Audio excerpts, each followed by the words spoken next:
말씀 보겠습니다. 오늘 말씀은 로마서 3장 31절 한 절 말씀입니다. 로마서 3장 마지막 절 31절 우리 한 절만 같이 보겠습니다.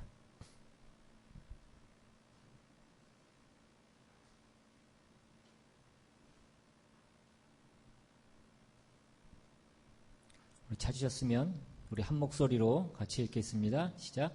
그런즉 우리가 믿음으로 말미암아 율법을 파기하느냐? 그럴 수 없느니라. 도리어 율법을 굳게 세우느니라. 아멘.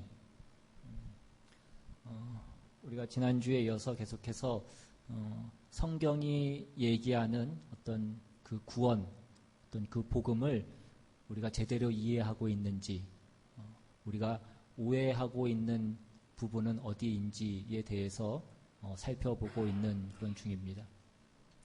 우리가 십자가로 말미암은 구원, 십자가로 말미암아서 우리가 하나님의 자녀가 됐다라는 것을 우리가 제대로 이해를 하고 있다면 가장 중요하게는 우리의 구원에 있어서 우리에게는 자랑할 것이 없다라는 것이, 그것을 알게 된다라는 것이 우리가 지난주에 살펴봤던 그런 내용이었습니다. 이제 오늘 우리가 살펴보려고 하는 것은 우리가 이해한 구원이 그렇다면 율법과 어떤 관계를 가지고 있는지, 과연 그 구원이 율법과 조화를 이루고 있는가 하는 부분을 우리가 살펴볼 내용입니다. 지난주에 말씀을 드린 바와 같이 구원을 얻은 신자가 그 구원에 대해서 오해하는 가장 대표적인 것이 자랑이라고 했습니다. 그 자랑은 우리가 우리의 구원의 조건을 우리 안에서 찾게 되는 자들이 만들어내는 어떤 실수인 것입니다.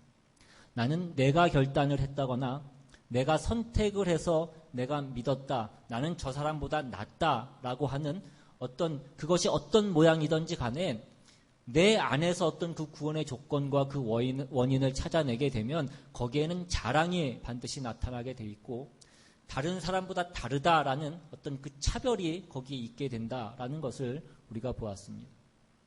우리는 그렇게 구원을 얻지 않았다라고 그렇게 말씀을 드렸습니다. 우리의 구원에 있어서는 우리에게는 어떤 조건도 없고 우리에게는 자격이 없습니다. 우리가 아직 죄인 되었을 때에 예수 그리스도를 하나님께서 우리에게 보내사 우리를 죄의 종으로부터 구원하시고 하나님의 자녀로 삼으셨습니다. 100% 하나님의 은혜요, 하나님의 긍휼이요, 하나님께서 우리에게 거저 주신 선물이라고 했습니다.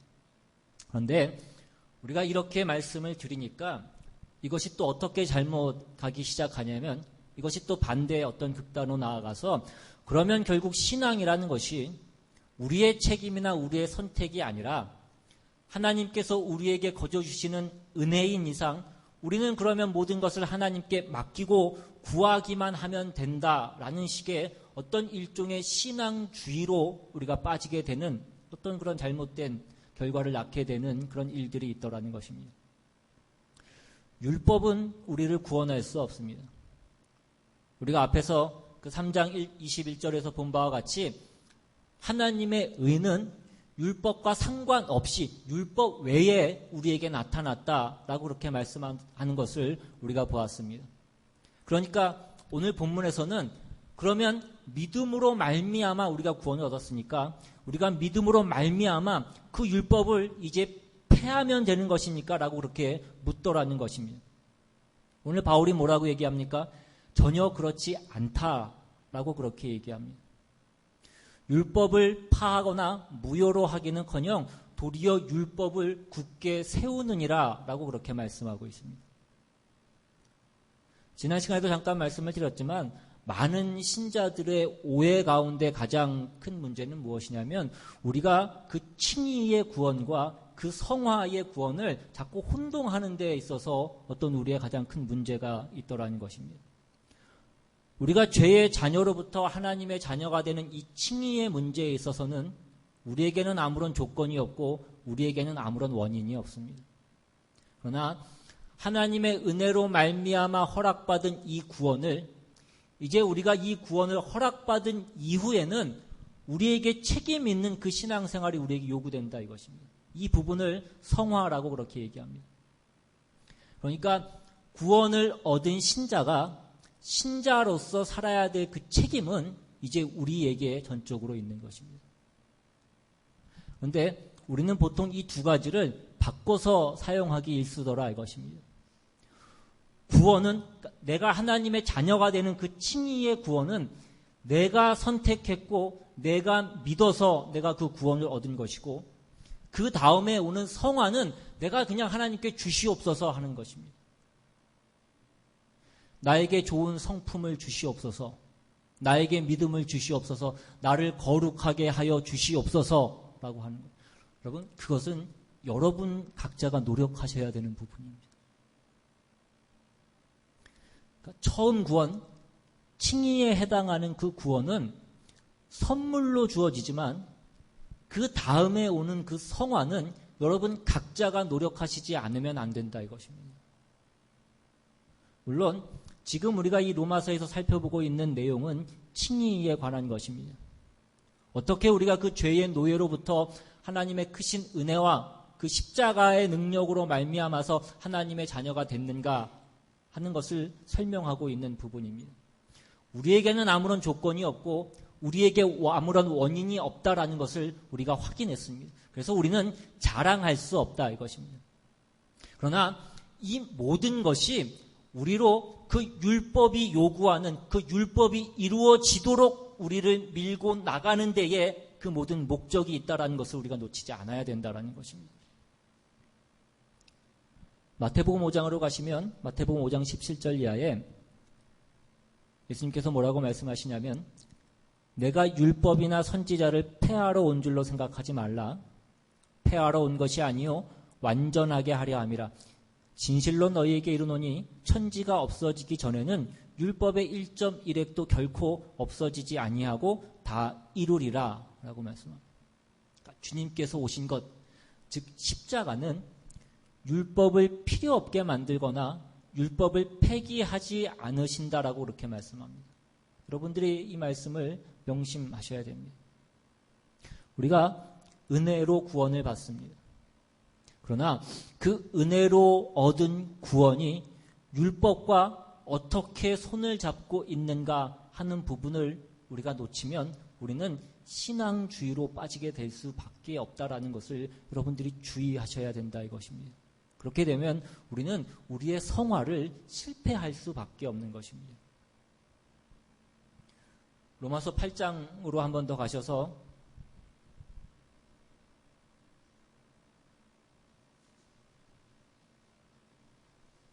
8장 3절 이하에 율법이 육신으로 말미암아 연약하여 할 수 없는 그것을 하나님은 하시나니 곧 죄로 말미암아 자기 아들을 죄 있는 육신의 모양으로 보내어 육신의 죄를 정하사 육신을 따르지 않고 그 영을 따라 행하는 우리에게 율법의 요구가 이루어지게 하려 하심이니라. 우리에게 구원을 이루셔서 뭘 하려고 하신다라고 말씀하고 있습니까? 율법의 요구가 이루어지게 하려 하신다라고 그렇게 말씀합니다. 율법의 요구가 무엇입니까? 율법은 우리에게 거룩을 요구하는 것입니다. 그러니까 율법의 요구가 거룩이지만 율법 자체가 우리에게 그 거룩을 만들어내지는 못합니다. 여기가 은혜가 서야 되는 자리이고 십자가가 서야 되는 자리입니다. 우리는 죄를 범하고 그 율법을 범해서 심판 아래에 있게 된 것입니다. 그러나 율법은 우리를 정죄할지언정 우리를 살려내지는 못합니다. 하나님의 은혜로 십자가로 말미암아 그 예수 그리스도의 속죄 사역으로 우리는 구원을 얻는 것입니다. 그런데 그 구원을 왜 시켰다라고 말씀하고 있습니까? 그 율법의 요구가 우리에게 이루어지게 하기 위해서 우리를 구원하셨다라고 말씀하고 있는 것입니다. 그래서 우리가 십자가로 말미암아 우리에게는 아무런 자랑거리가 없고 우리에게는 아무런 원인이 없이 값없이 은혜로 선물로 우리가 구원을 받았다라고 하면 그 구원이 우리를 무엇으로 나가게 하고 있다는 것을 우리가 기억해야 되냐면 그 율법을 만족시키는 대로 우리를 나가게 하고 있다는 것을 여러분들이 기억하셔야 된다는 것입니다. 다시 말씀드리지만 우리가 율법으로 구원을 얻지는 않습니다. 그러나 구원을 얻었으면 우리가 율법을 이루는 대로 우리가 나아가야 된다라는 것입니다. 요즘 챗 GPT라는 것이 한동안 굉장히 세간에 화제가 되고 있는 것을 여러분들이 들으셨을 것입니다. 이 챗 GPT가 등장한 이후에 그 많은 직업군들, 무슨 회계사니, 변호사니, 기자니, 작가니 이런 사람들이 이제 얼마 되지 않아서 이 챗 GPT의 등장으로 인해서 그 직업들이 사라지게 될 것이다라는 그런 기사를 보았습니다. 그래서 여러 가지 많은 직업군들이 이 챗 GPT, 이 생성형 AI의 등장 이후에 굉장히 불안해하고 있다라고 이렇게 얘기합니다. 그런데 예전에 처음 TV가 등장했을 때에도 이제는 영화는 다 망했다, 영화 산업은 끝이 났다라고 사람들이 그렇게 생각했다고 합니다. 그런데 TV가 등장한 이후에 영화 산업은 훨씬 더 발전을 했습니다. 19세기에 처음 그 사진이 나왔을 때에 화가들 역시 이제 회화의 시대는 다 끝이 났다. 우리는 다 망했다. 이제 회화는 끝이다라고 그렇게 절망했다고 합니다. 그러나 처음에 똑같이 보이는 것을 재현해서 그리는 것이 어떤 회화의 미덕으로 여겨졌던 그때에 이제 이 사진이 등장하면서 어떤 그 표현이 똑같이 재현하는 것에서 표현하는 것으로 넘어갔다라고 그렇게 얘기합니다. 그러니까 사진이 등장한 이후에 자기의 어떤 심상을 표현하는 것들이 그러니까 똑같이 재현하는 것이 아니라 자기가 느끼는 어떤 것들을 표현하는 것으로, 그래서 무슨 입체판이, 야수판이, 인상판이 그러한 것들이 등장하면서 미술은 더 발전하게 되었다라는 것입니다. 기계가 많은 것을 대체하는 시대입니다. 이 모든 것이 빠르게 변하는 시대에서 더욱 중요한 것은 역설적으로 무엇이 변하지 않는가 하는 것을 우리가 잘 살펴봐야 된다는 것입니다. 전자계산기가 등장한 이후에 사라진 것은 주판이 사라졌지 수학이 사라진 것은 아니라라는 것입니다. 형태는 변해도 본질은 사라지지 않는다라는 것입니다. 그러니까 우리가 율법으로 구원받은 것이 아니라 우리가 은혜로 구원을 받은 것이지만 그렇다고 해서 율법이 사라진 것은 아니라고요. 율법이 우리에게 요구하시는 것은 여전히 우리에게 존재하고 있는 것입니다. 그런데 우리는 그 율법을 어떻게 상대하고 있습니까? 우리가 율법으로 구원을 받은 것이 아니니까 이제는 우리에게 율법은 아무런 상관이 없는 것이다라고 이렇게 우리가 치부해버리면서 살아가고 있더라는 것입니다. 이제는 아무 노력도 하지 않고 언제든지 필요할 때 그냥 하나님께 엎드려서 내가 기도하면 된다라는 것으로 많은 신자들이 생각하더라는 것입니다. 이것이 신앙주의자들이 가장 크게 오해하고 실수하는 내용 중에 하나인 것입니다. 여러분, 하나님께서 우리에게 주신 그 십자가는 율법에서보다도 더 하나님의 의와 거룩이 드러나 있는 그 장소입니다. 하나님께서 이스라엘 백성들에게 처음부터 요구하셨던 것이 무엇이었습니까? 레위기 19장에 가시면 레위기 19장 1절 이하에 여호와께서 모세에게 말씀하여 이르시되 너는 이스라엘 자손의 온 회중에게 말하여 이르라 너희는 거룩하라 이는 나 여호와 너희의 하나님이 거룩함이니라 이것입니다. 율법의 가장 중요한 내용과 목표는 거룩입니다. 왜요? 하나님이 거룩하시기 때문에 그렇습니다. 하나님의 소유가 되려면 그 거룩한 분의 소유가 되려면 그 소유가 되는 것들도 거룩해져야 되는 것입니다. 그래서 이어서 나오는 이러한 요구들이 우리에게 주어지고 있는 것입니다. 3절에 너희 각 사람은 부모를 경외하고 나의 안식일을 지켜라. 왜요?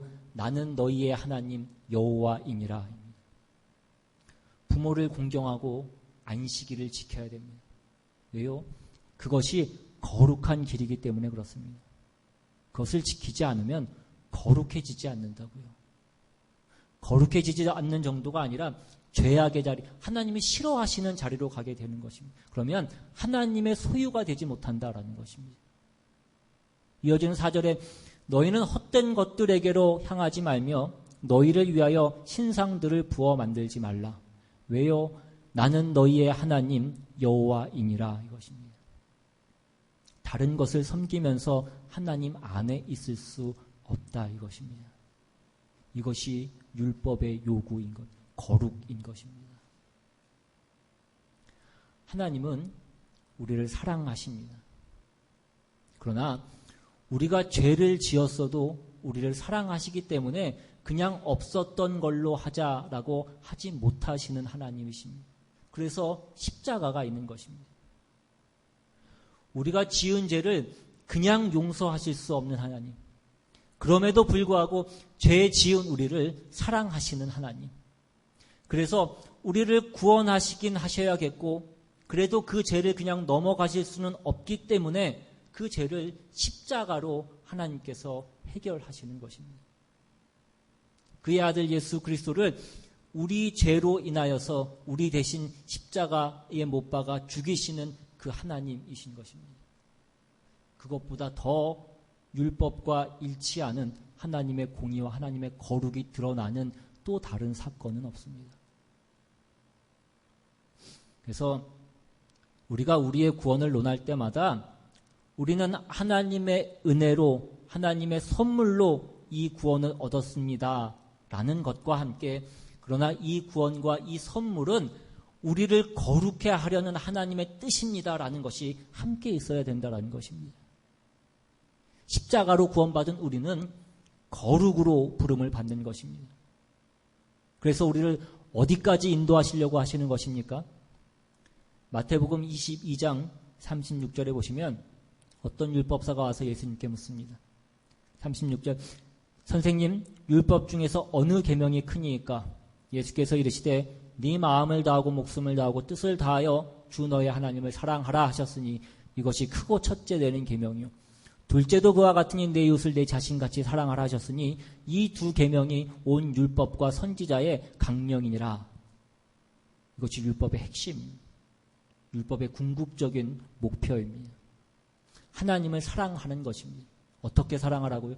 네 마음을 다하고 목숨을 다하고 뜻을 다하여 사랑하라. 내 이웃을 사랑하라고요. 어떻게? 내 자신을 사랑하는 것 같이 내 이웃을 사랑하라라는 것입니다. 이것이 율법이 요구하는 거룩의 궁극적인 목표인 것입니다. 십자가는 바로 이 율법의 요구를 이루려고 우리에게 허락한 그 출발인 것입니다. 우리는 죄 가운데서부터 십자가로 말미암아 구속함을 받고 그리고 그것이 끝이 아니다 이것입니다. 그것은 구원의 시작인 것입니다. 하나님의 자녀로서 우리는 이제 출생을 한 것입니다. 이제 하나님의 자녀로서 그 완성의 자리까지 가야 할 시작을 우리가 선물로서 우리에게 부여받은 것이라고요.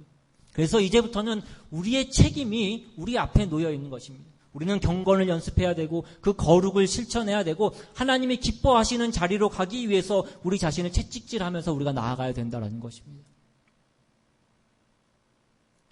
성경에 조금 더 실제적인 어떤 모습으로 우리에게 보여주고 있는 것이 출애굽기 12장입니다. 출애굽기 12장으로 한번 가보셔서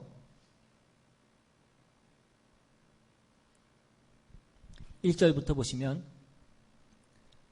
여호와께서 애굽 땅에서 모세와 아론에게 일러 말씀하시되 이달을 너희에게 달의 시작 곧 해의 첫 달이 되게 하고 너희는 이스라엘 온 회중에게 말하여 이르라 이달 열흘에 너희 각자가 어린 양을 잡을지니 각 가족대로 그 식구를 위하여 어린 양을 취하되 그 어린 양에 대하여 식구가 너무 적으면 그 집의 이웃과 함께 사람 수를 따라서 하나를 잡고 각 사람이 먹을 수 있는 분량에 따라서 너희 어린 양을 계산할 것이며 너희 어린 양은 흠없고 1년 된 수컷으로 하되 양이나 염소 중에서 취하고 이달 열 나흘까지 간직하였다가 회질 때에 이스라엘 회중이 그 양을 잡고 그 피를 양을 먹을 집 좌우 문설주와 임방에 바르고 그 밤에 그 고기를 불에 구워 무교병과 쓴 나물과 아울러 먹되 날것으로나 물에 삶아서 먹지 말고 머리와 다리와 내장을 다 불에 구워 먹고 아침까지 남겨두지 말며 아침까지 남은 것은 곧 불사르라.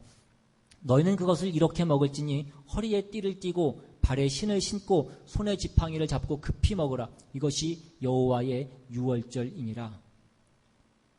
여러분, 이 유월절은 이스라엘이 애굽에서 어떻게 탈출하게 되었는가, 어떻게 하나님의 은혜로 그곳에서 벗어나게 되었는가를 상징하는 그런 절기입니다. 동시에 영적인 의미로는 어떻게 우리의 모든 죄인들이 그 죄의 노예로부터 하나님의 크신 은혜로 그 유월절 양 되시는 예수 그리스도로 말미암아서 우리가 구원을 얻게 되었는가를 의미하는 어떤 그런 절기입니다. 어린 양이 그의 죽음으로 우리를 대신하듯이 예수 그리스도가 우리의 어린 양이 되어서 우리를 대신하는 그 대속 제물로 죽으셔서 우리가 구원을 얻은 것이고 우리는 자유를 얻은 것입니다. 그런데 이 유월절 음식을 먹는 방법이 오늘 이 본문에 어떻게 나와 있습니까? 그 마지막 11절을 다시 보시면 허리에 띠를 띠고 발에 신을 신고 손에 지팡이를 잡고 급히 먹으라라고 이렇게 되어 있습니다. 말하자면 이 음식은 서서 먹는 것이, 앉아서 먹는 것이 아닙니다. 왜냐하면 이 유월절은 이제 그 구원의 여정의 출발이기 때문에 그렇습니다. 구원은 종되었던 그 애굽 땅에서 그 노예의 생활에서 벗어나는 것이 전부가 아니다 이것입니다. 애굽에서부터 홍해를 건너서 걸어 나온 것이 끝이 아니다라는 것입니다. 그 젖과 꿀이 흐르는 땅, 그 가나안 땅에 들어가기까지가 구원인 것입니다. 그래서 유월절을 지키고 애굽을 탈출하는 것은 시작인 것입니다. 저들은 이제 먼 길을 가야 됩니다. 가나안을 들어가기 위해서 맨 먼저 해야 되는 것은 그 애굽의 노예의 자리로부터 탈출을 해야 됩니다. 자유로워져야 되는 것입니다. 그것이 없으면 원하는 곳까지 갈 수 없습니다. 그러나 그 탈출이 그 구원의 궁극적인 목적지는 아니라 이것입니다. 예로부터 애굽으로부터의 해방은 가나안에 들어가기 위한 그 조건에 불과한 것입니다. 우리의 구원도 마찬가지다 이것입니다. 십자가가 우리에게 왜 주어졌습니까? 우리가 하나님께서 요구하시는 그 영광의 자리에 가기 위한 그 죄로부터의 해방으로서 우리에게 필요한 것입니다. 그러나 그것은 출발이고 시작이라는 것입니다. 그런데 오늘날 많은 신자들이 이 탈출만을 궁극적인 목표로 삼고 있는 사람들이 많이 있다는 것입니다. 거기에서 탈출한 것으로 다 된 것으로 생각하는 사람들이 많이 있더라는 것입니다. 물론 애굽을 탈출하는 것 없이는, 우리가 죄의 종으로부터 해방되는 것이 없이는 우리가 그 목적지에 갈 수 없습니다. 그런 의미에서 이 구원, 우리가 죄로부터 해방되는 이 구원은 너무나도 중요한 사건인 것입니다. 그러나 어떤 구원을 전체로 놓고 볼 때는 이 애굽으로부터의 탈출, 우리가 죄의 종으로부터 해방되는 그 해방은 결국 그것이 목표도 아니고 그것이 우리의 구원에 있어서 가장 중요한 사건도 아니라 이것입니다. 목적지에 들어가는 것이 가장 중요한 것입니다.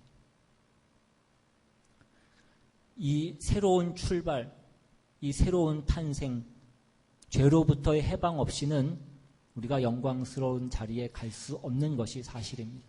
그러나 이것이 우리의 궁극적인 목표가 되어서 우리가 그것으로 다 된 것으로 생각하고 있어서는 안 된다라는 것입니다.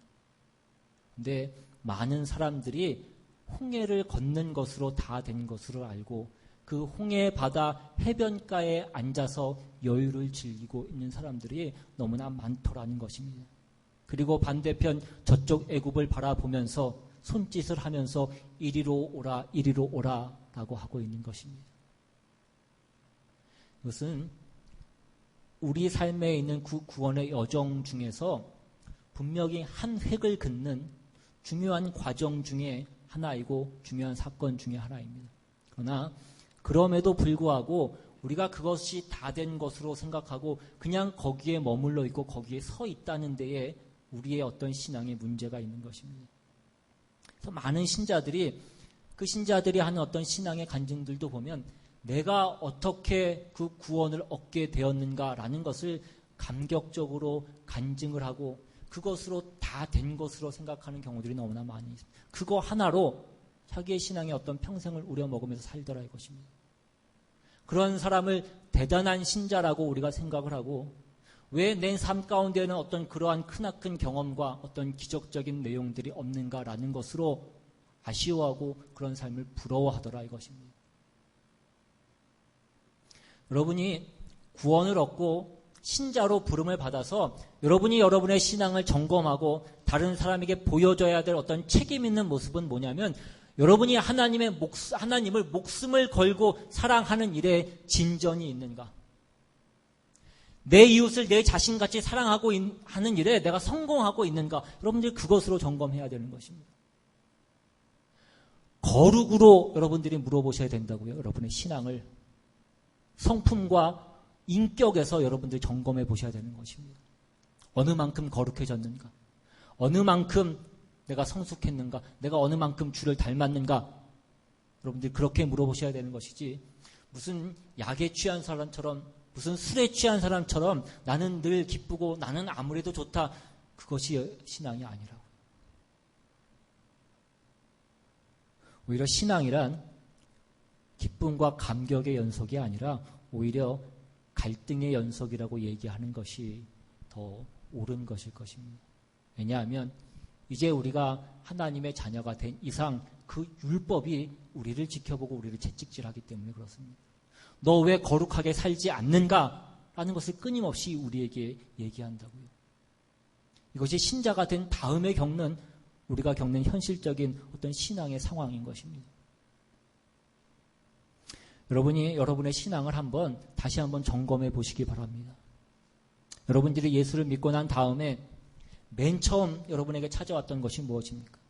기쁨일 수 있습니다. 여러분들이 맨 처음 그 구원의 감격을 여러분들이 확인하시면 여러분은 기쁘실 것입니다. 그러나 그 기쁨을 뒤이어서 더 큰 기쁨이 여러분에게 오시는 것이 아니라 갈등이 여러분들을 찾아온다는 것을 여러분이 경험하셨을 것입니다. 어떤 갈등이 찾아옵니까? 말씀대로 하나님이 기뻐하시는 대로 살아가지고는 세상이 여러분들을 환영하지 않는다라는 것을 여러분들이 경험하셨을 것입니다. 정직하게 살고 양보하게 사는 것이 세상에서 아무런 보상을 받지 못하고 오히려 무시를 당하고 외면을 당한다라는 쓴 경험을 여러분들이 많이 하셨을 것입니다. 그래서 어떻게 살기로 하셨습니까? 많은 사람들이 그냥 신앙을 제쳐놓고 세상에서는 세상의 방법대로 살기로 하는 사람들이 너무나 많더라 이것입니다. 하나님은 예수 그리스도의 피로 값주고 산 영혼들을 그렇게 세상과 발맞춰 살도록 내버려 두지 않으신다 이것입니다. 그래서 우리의 삶에 끊임없이 간섭하시고 여러분이 세상으로 나아가는 것을 끊임없이 막으시는 것입니다. 그래서 여러분의 삶은 괴로울 수밖에 없습니다. 그래서 인간적인 눈으로 보자면 신앙생활이야말로 정말 갈등과 처절한 실패의 연속이라고 얘기할 수밖에 없는 것이 우리의 어떤 사실적인 신앙생활입니다. 인간이란 그렇게 지혜롭지 않습니다. 한두 번 얘기해갖고 한두 번 매 맞아갖고 여러분 듣지 않습니다. 여러분 성경 공부 시간에 매일 여러분들 입으로 간증하고 여러분들 들으시는 내용들 아닙니까? 특히 어떤 반에서 더 많이 제가 들은 기억이 있는데 그 누구 특정한 사람뿐만 아니라 우리 모두가 다 그렇죠. 하나님도 아시고 우리도 우리를 알아야 됩니다. 누가 신앙생활을 기쁨이라고 얘기합니까? 그렇지 않습니다. 그건 행복도 기쁨도 형통도 아닌 것입니다. 우리는 비로소 하나님의 크신 은혜로 하나님의 자녀로 출생했습니다. 미운 7살을 지나야 되고 사춘기를 지나야 됩니다. 끊임없이 하나님과 우리의 사이에서 그 갈등이 있다 이것입니다. 그러나 알아야 될 것은 무엇이냐면 이 과정을 통과하지 않고 우리는 그 완성의 자리에 갈 수 없는 것입니다. 그러니까 우리는 이 갈등이 없는 것이 신앙이라고 착각하지 않으셔야 됩니다. 그리고 하나님은 이 거룩을 우리에게 온전히 이루시기까지는 절대 우리를 놓지 않으시는 하나님이십니다. 여러분을 하나님 앞에 그 하나님이 만족하실 만한 그 자리에 그 완성의 수준에 세우시기까지는 하나님이 여러분들을 절대 포기하지 않으십니다. 베드로전서 1장으로 가시면 이 구원이 어떻게 율법과 같이 가고 있는 것인가 라는 것을 말씀하는 부분이 나옵니다. 베드로전서 1장 3절 이하에 우리 주 예수 그리스도의 아버지 하나님을 찬송하리로다. 그의 많으신 긍휼대로 예수 그리스도를 죽은 자 가운데서 부활하게 하심으로 말미암아 우리를 거듭나게 하사 산 소망이 있게 하시며 썩지 않고 더럽지 않고 새하지 아니하는 유업을 있게 하시나니 곧 너희를 위하여 하늘에 간직하신 것이라. 너희는 말세에 나타나기로 예비하신 구원을 얻기 위하여 믿음으로 말미암아 하나님의 능력으로 보호하심을 받았느니라. 그러므로 너희가 이제 여러 가지 시험으로 말미암아 잠깐 근심하게 되지 않을 수 없으나 오히려 크게 기뻐하는도다. 너희 믿음의 확실함은 불로 연단하여도 없어질 금보다 더 귀하여 예수 그리스도께서 나타나실 때에 칭찬과 영광과 존귀를 얻게 할 것이니라. 여러분 여기 보시면 우리가 얻는 이 구원을 미래지향적으로 얘기하고 있는 것을 여러분들이 보실 것입니다. 3절 끝부분에 이렇게 우리를 거듭나게 하사 산 소망이 있게 하시며, 거듭나는 것이 끝이 아닙니다. 우리가 거듭났기 때문에 이제는 산 소망이 있는 것입니다.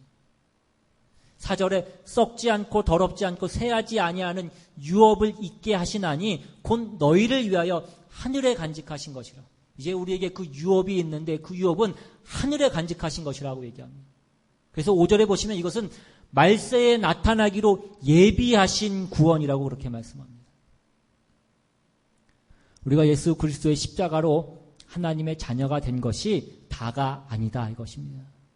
그 자녀다운 자리에 가는, 그 영광의 자리에 가는 것, 그 말세에 나타날 그것이 있다 이것입니다. 그리고 그 자리는 7절에 있는 바와 같이 칭찬과 영광과 존귀를 얻게 될 자리라고 말씀합니다.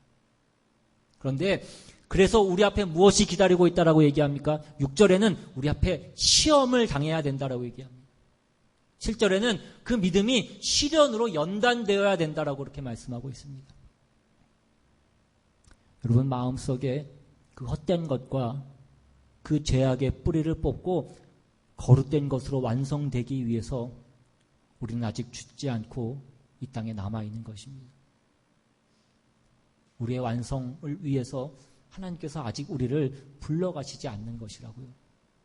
여러분들의 신앙생활이 여러분들을 늘 행복하게 하고 기쁘게 하고 여러분들의 욕심을 이루게 하기 위해서 여러분들에게 주어지고 있는 것이 아니라는 것을 여러분들이 늘 명심하셔야 됩니다. 지금은 우리가 단련되어야 되고 완성되어야 되는 귀중한 시간들이다 이것입니다. 그래서 뒤에 나오는 13절에는 그러므로 너희 마음의 허리를 동이고 근신하여 예수 그리스도께서 나타나실 때에 너희에게 가져다 주실 은혜를 온전히 바랄지어다. 주님 다시 오시는 날 우리가 받아야 할 그 영광의 자리를 여러분들이 바라고 있어야 되는 것입니다.